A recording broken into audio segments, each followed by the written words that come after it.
What's up, y'all, and welcome to Flames Reaction channel. Now, today's video, we are going to check out Chamillionaire versus Paul Wall. And before we start this video, I want you guys to hit that like, comment, and that subscribe button. And also, please hit that notification bell whenever I drop a brand new video. And without further ado, let's check out this beef between Chamillionaire and Paul Wall. Like Paul Wall and Chamillionaire have been friends since like 3rd grade or something. You know, they're real close. They grew up together. This Paul Wall right here.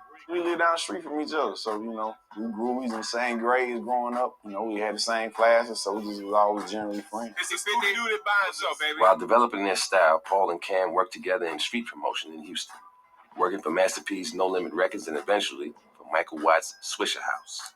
They were humble, man. When I first met Paul and Cam, man, they was like trying to get on and try to get some exposure and try to make it, man. We was just doing talent shows and rapping on karaoke machines. And my boy Michael Watts took us and just took it to a whole nother level with us.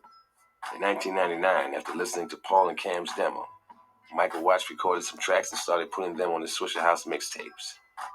We never had a label. Swisher House wasn't a label. So we wanted to put out an album, so we went to a label called Paid in Full that one of our homeboys owned and run. So we got down with that, just give us an avenue to put out albums. 2002's Get Your Mind Correct was a smash hit, selling over 100,000 copies independently, and was nominated for the Source Magazine Award for Independent Album of the Year. Everybody was jamming Paul and Cam. Get Your Mind Correct CD, classic. Despite the fact that they complemented each other well musically, their success began to amplify the differences between them. Just their personalities. Paul's just a real, friendly kind of guy. He's the one that's always out politicking. Me and Cam, all right. Me and Paul, like brothers. I love Paul Wall to death. Chamillionaire is definitely more reserved, kind of keeps to himself a little more. When people don't talk a lot, people get intimidated. Like they can't approach him. They might be scared to say, hey, Cam, can't do this and this and that. Whereas people feel like Paul might be their big brother or their cousin or their uncle or somebody's like, it's Paul. I mean, I heard Hulk Hogan the other day on TV. What it do, Paul Wall? What it do is Paul Wall, baby. The way Chamillionaire described it, he said they always had sort of a good guy, bad guy relationship where Chamillionaire would be the bad guy. Both of them are two good artists with two different views of life and business. You know what I'm saying? I was wanting to jam Screw, he wasn't. He was always complaining, talking about it gave him a headache. Cam had his own way of thinking, and Paul had his own way of thinking. Nobody was really want to compromise towards the other. You know what I'm saying? I had my set of friends, he had his set of friends, and it was like when the money, especially when the money came into the picture, I felt we should do this with the money. He felt like he should do that with the money. We just stopped getting along. Paul recorded a solo project at Paid in Full, and when their contract came up for renewal, Paul left the label to rejoin Swisher House, which in their absence had restructured itself into a legit record company. They had, a plan for what they was trying to do business-wise, not just the mixtapes, but, do some real stuff with the music, turn it into a powerhouse. And I was down with it. They really didn't have a lot of artists. They had just signed Mike Jones, Magnificent, and that was it. But Chamillionaire wouldn't return to Swisher House, opting instead to start his own company, Chamillionaire. In this world, you got some people that want to be an artist and some people that want to be a boss. You know what I'm saying? I'm a boss, man. I went one way, he went another way. I don't sit on a label and somebody tell me how much money I can make. You know what I'm saying? He went back to Swisher House. Michael Watts make all the money and tell the artists how much they gonna make. I didn't want to do that. So he went back over there. I did. You know what I'm saying? I'm getting money right now for myself. It was hard for a lot of people to just understand what we were going through because they were so used to seeing it side by side for so long. That's like when we came up, me and you came up together 24/7 and we doing music. But one day you just up and say, man, I really, I do this music and I like it, but I might want to do it this way.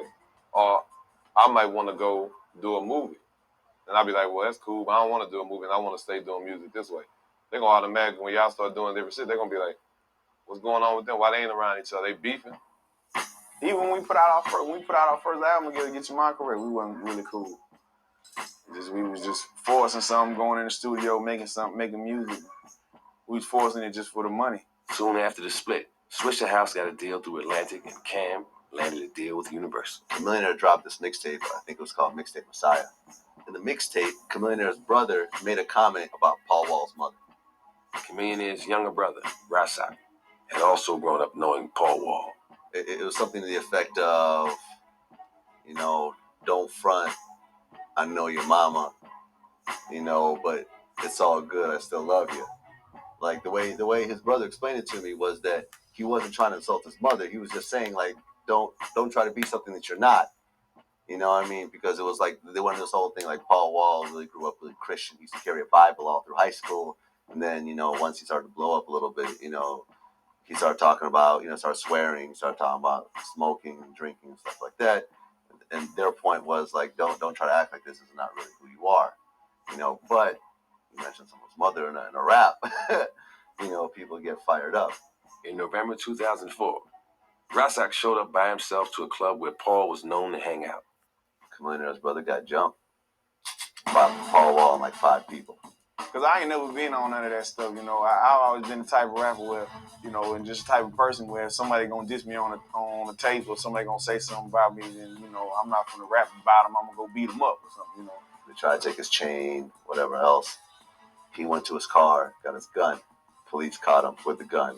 He had a felony charge against him. He was facing 5 years. He beat the case recently.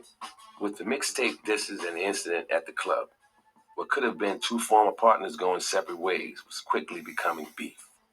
Paul and Cam began speaking out publicly. It's a personal thing that going on between us. It's more than just, us talking on records. It's real personal. If I see them, then it's gonna be a problem. What happened was when I met with Mike Jones and Paul Wall, I asked them about the beef. They said a few things about Chamillionaire and this and that. Come on, Chamillionaire. Oh, that guy? He's still rapping? I showed the footage to Chamillionaire when I was in the studio with him. Them dudes got real upset and got on camera. And there's a whole bunch of personal stuff going on, but them dudes ain't real the way they handling it right now. They going out saying a lot of crazy stuff about me, but it's all good. I hold my own. I'm gonna be around. Diss records are flying back and forth. We both was getting wrapped up in the negativity of it. I'm not feeling them dudes, man. I'll just leave it at that, man. I'm not feeling nothing they're doing. They're doing a lot of lying. Just beefing with each other, or, even, shooting slugs under the table or whatever. I can't say I got any good feelings about them dudes right there, It just wrapped our whole lives up into it. It just, surrounded our whole lives, where we both was just thinking negative, and it had a negative effect on both of us. These dudes are real heavy in Texas. There's big fan bases behind them. As things grew more serious, it became yet another in a series of beefs in the city. Finally, UGK artist Pimp C, recently released from prison, decided to intervene. I had been talking to people about some of these beefs from jail while I was in prison. On that old trumped up charge, I was contacting people from in there and telling them, hey man, look, it's time to sit down, man. Talk about this stuff.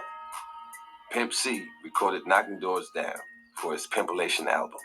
And I just talked about a few of the things that was going on in the city. I spoke on the T.I., the Lil Flip beef. I spoke on Zero and Slim Thug, Paul Wall, Chamillionaire. When you're talking about knocking doors down, you're talking about knocking down the doors of bullshit, ignorance, and whatnot. Because when you're a man, you can sit down and iron out your differences, even if you agree to disagree.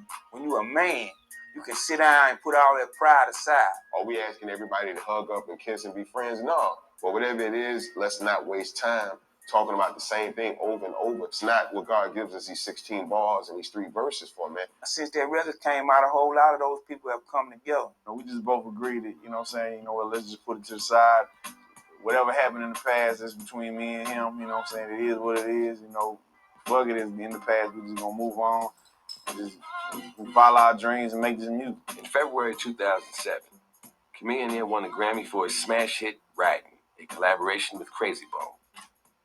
So proud of his childhood friend and former partner, Paul Wall rushed up to Chamillionaire and gave him a hug.